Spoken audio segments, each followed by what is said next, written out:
Hey, I'm Warren. Welcome to this edition of Black Z Garage. We're getting ready to put a Qa1 Front Suspension on Project Camaro here, but obviously we gotta get the old crap off first. So that's what we're gonna do today. I'm just an average mechanic with average tools, but this should be a good weekend warrior project that any of us can do, which will really be a nice upgrade for the Camaro.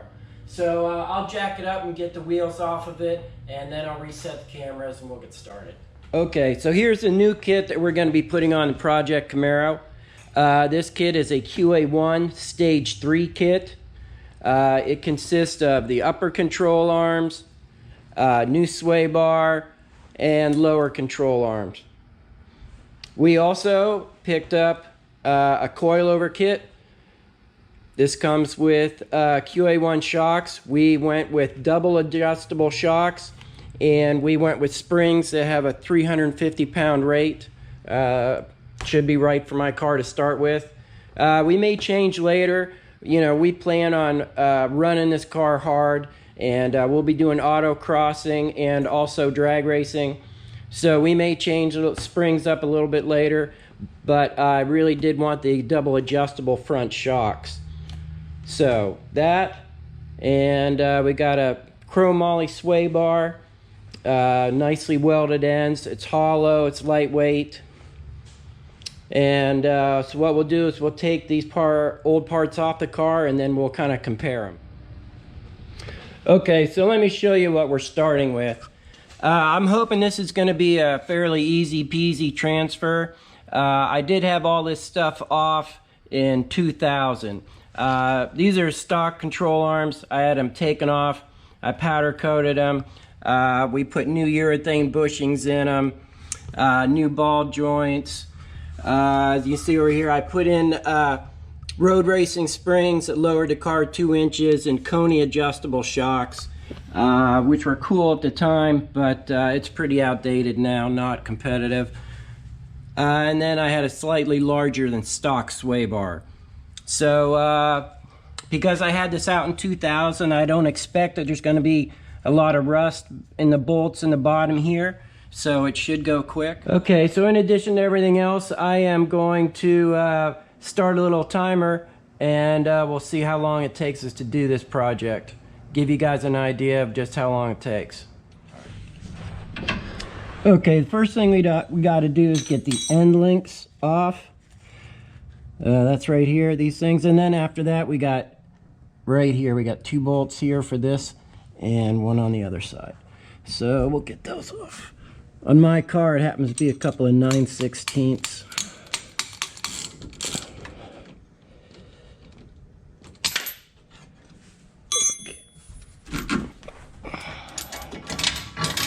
Okay, it's just 1 bolt. It's really just that simple.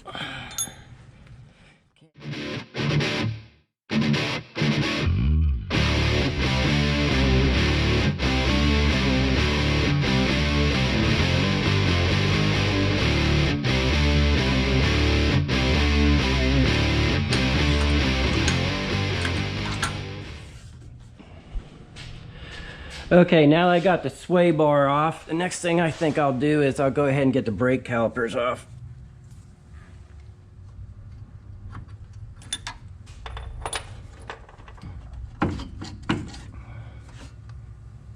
I'll just set them off to the side.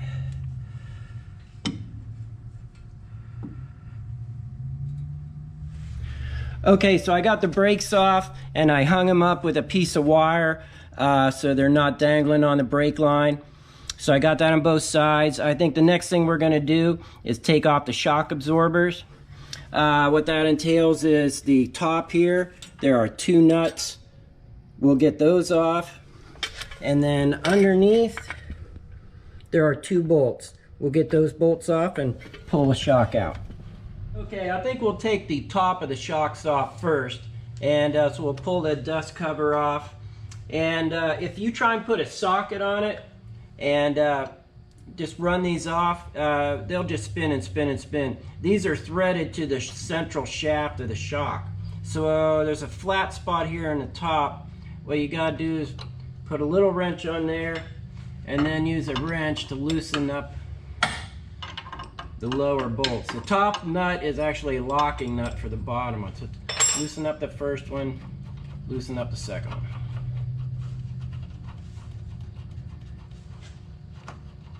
Okay, so one last thing I decided to do is take off the outer tie rod end. You probably can get away without it because we're reusing this, and so they're going to go right back together. But for convenience, make sure it's out of the way. I went ahead and took them off. I highly recommend using a kit like this when you do that, anything on the front end. If you can't buy one, you can always borrow one at the auto store. And if by chance you can't do that, pull out the cotter pin, loosen the nut up as most of the way, and then give it a rap with the hammer, and then this should pop right out. So we've got the sway bar off, we got the shocks out, we got the brakes out of the way, and we got the tie rods off, and we are under an hour so far. Okay, now we're ready to compress the coil springs. This is a tool that we're going to be using. You can pick one up at your favorite auto parts store. They're not expensive and they make the job a whole lot safer. So what we're going to do is we'll be feeding this, the top, up through the hole in the lower control arm and try and grab as much of the spring as possible. The two main things that you really want to remember is this top portion, you want to get it all the way up as far as you can towards the top of the spring like it shows on the picture. You want to grab the whole spring and compress it a little bit, not half the spring, a whole bunch. And the other thing to remember is these fingers are two different lengths. So as you're spinning it up there, this one is on the lower end of the spring and this will be on the higher coil, and the same on the bottom. So that's pretty much it. We'll take our time and feed this up through.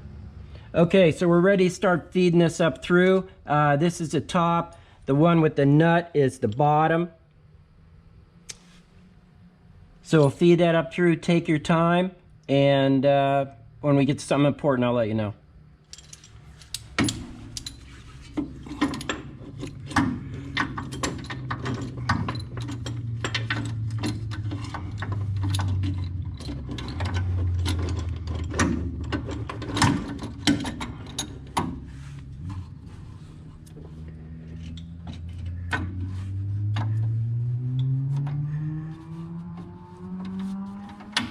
Okay, here's the next thing you want to think about when you're putting this coil spring compressor in. I got the top part, I got the long leg on the higher side and the short leg on the lower side. But as you see, I get to about here and the spring and the frame are pretty close together.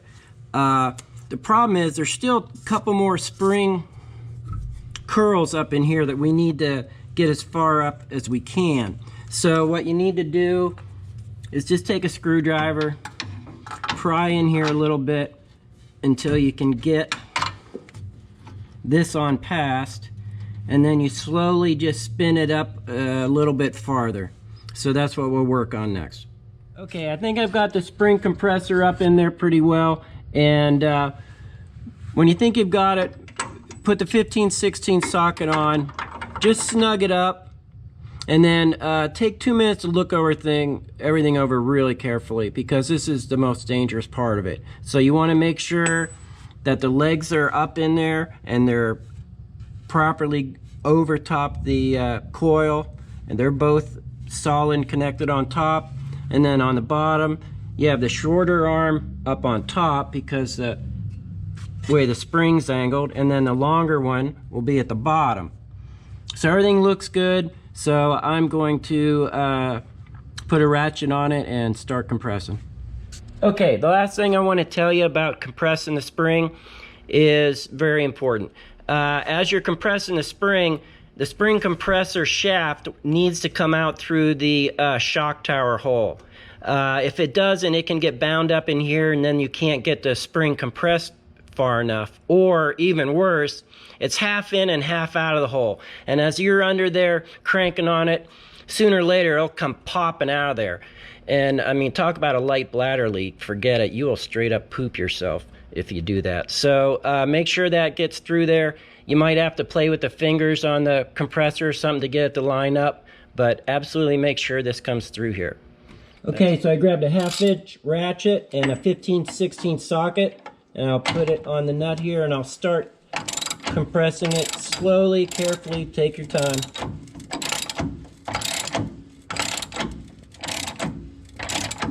Okay, so we got our spring compressed. I can feel up under here, it's not touching the lower A-arm.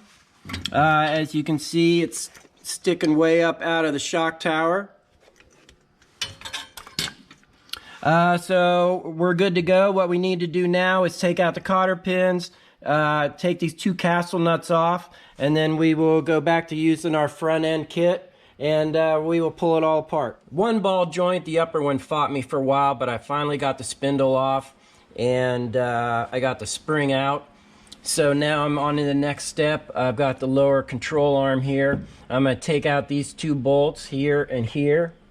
Now, I'm not anticipating a problem because in 2000 or so I had this off and replaced everything, so it shouldn't all be rusted together.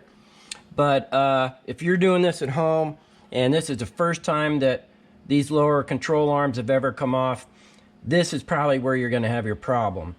What happens is the inner liner of the bushing will end up rust welding itself to the bolt, and even if you get the nut off, there is no way to get it out. So don't waste your time. Get a 4-inch whiz wheel and just hit it, cut them off. That's really the only thing to do. Hopefully I won't have that problem. So got the brake caliper up here out of my way for a while. So I'm going to take these bolts off with a 13/16 socket and wrench, and we'll see what happens.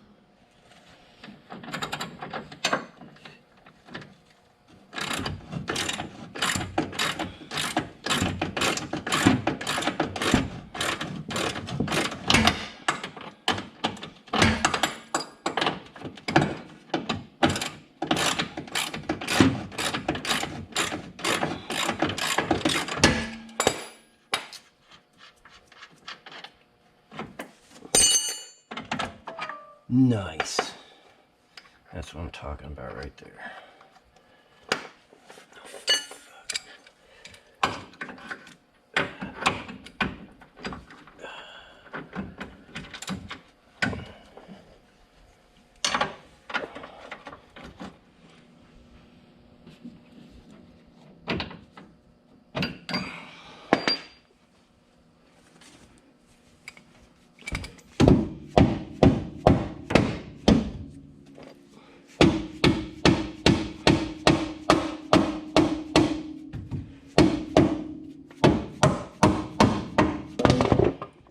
Bingo. Okay, the next thing to come off is going to be the upper control arm on this side. There's 2 bolts, one right here and one right here, and may or may not have to take off the steering shaft. More than likely we will, but maybe we'll get lucky. So I'm going to put a 3/4 wrench on these and get them off. Okay, so it's getting kind of late and I'm starting to get aggravated. We're over here on the passenger side, and I didn't have a problem getting the bolt loose, but it is whacking up against my header. I can't get the bolt all the way out. Like I said, I'm aggravated, it's late. So I am just going to take a whiz wheel and hack this off, because I am not tearing my exhaust apart to get that off. So that's where I'm at, and that's what I'm going to start doing right now.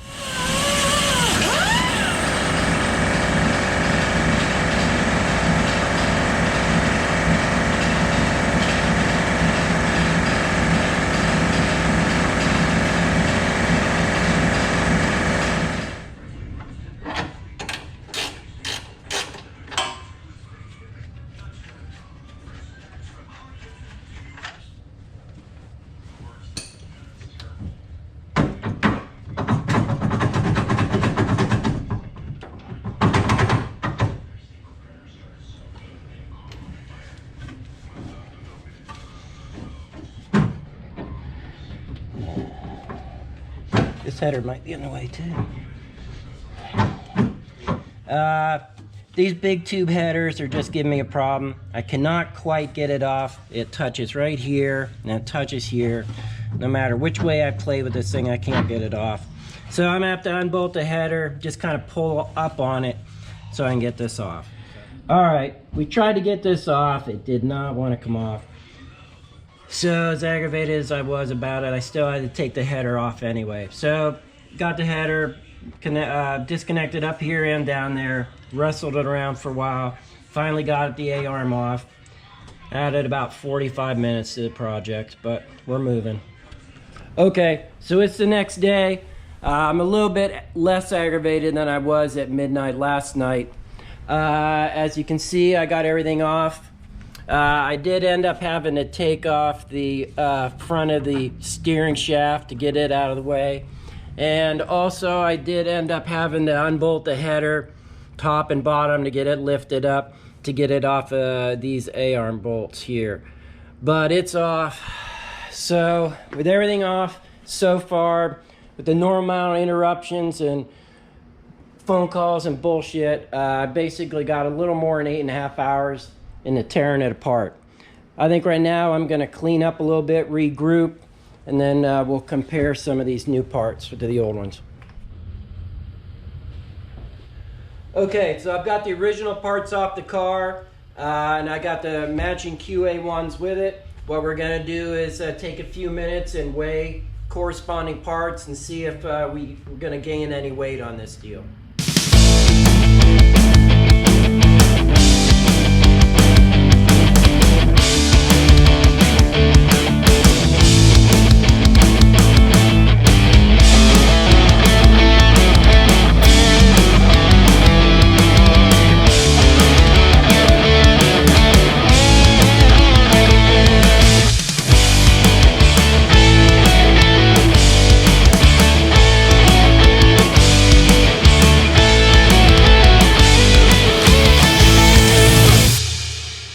Okay, we're done weighing the parts on front suspension. We saved a little bit of weight on the uppers. The lowers ended up being exactly the same. We got about 4 pounds on the sway bar. We saved quite a bit on the shocks and springs. And our total weight savings ended up to be 21.2 pounds for the front end.